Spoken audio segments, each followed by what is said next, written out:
When I realized that I had been a victim of child sexual abuse, I thought healing physically would be the hardest part. And it was hard, but it was possible. Hi, everybody.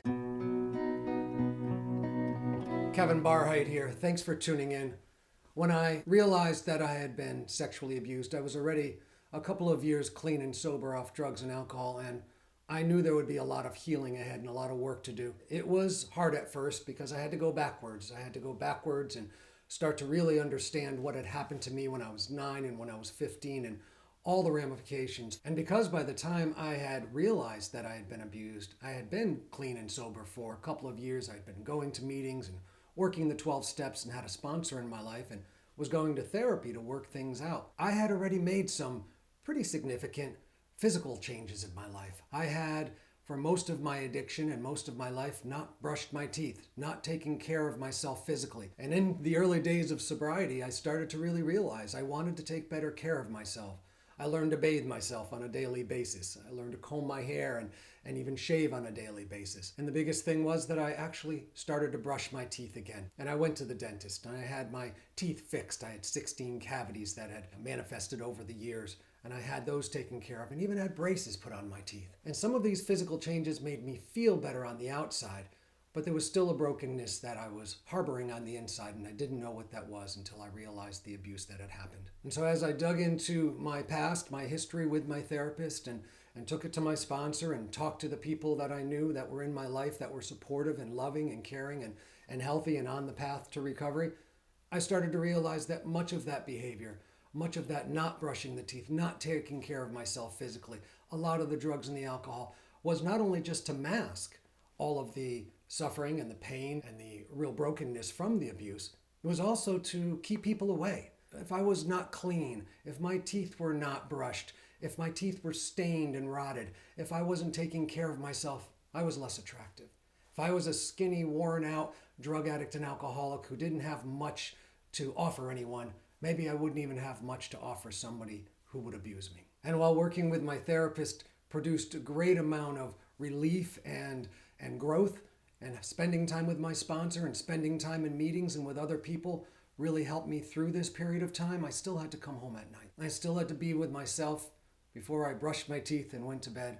And I still had to wake up with myself in the morning and look myself in the mirror. While I was healing from my addictions, healing from the child sexual abuse was going to be a whole new journey for me. I realized that part of the journey was going to be healing physically, and healing physically meant to reclaim the body that was mine. I could start with my eyes, I could start with my face, I could start with the teeth that I was brushing now, but a part of me that really needed to heal the most seemed to be my hands. I recognized that these hands had been places I didn't want them to be, but also had failed to stop the abuse. That was painful for me. That was shameful for me.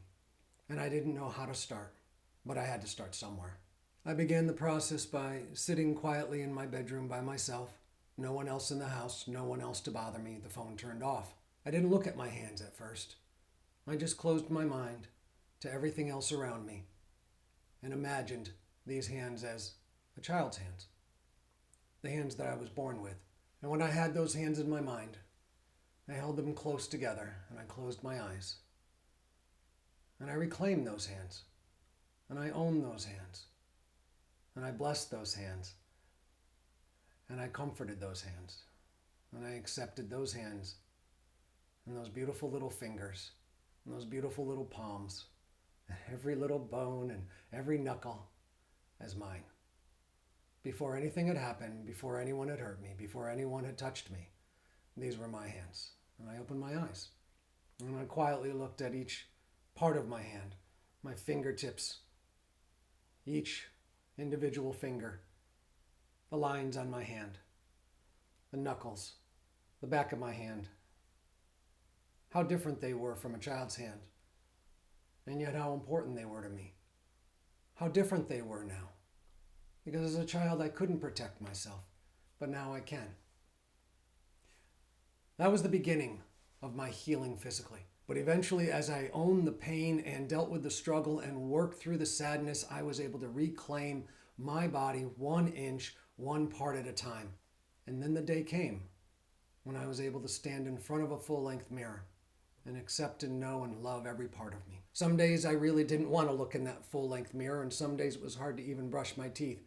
But every day I kept working harder and harder, and never alone, always knowing that there were people in my corner, people I could rely on, and that I could rely on me. I could rely on these hands. I could rely on this body to protect me, to heal me, to hold me close, to lift me up.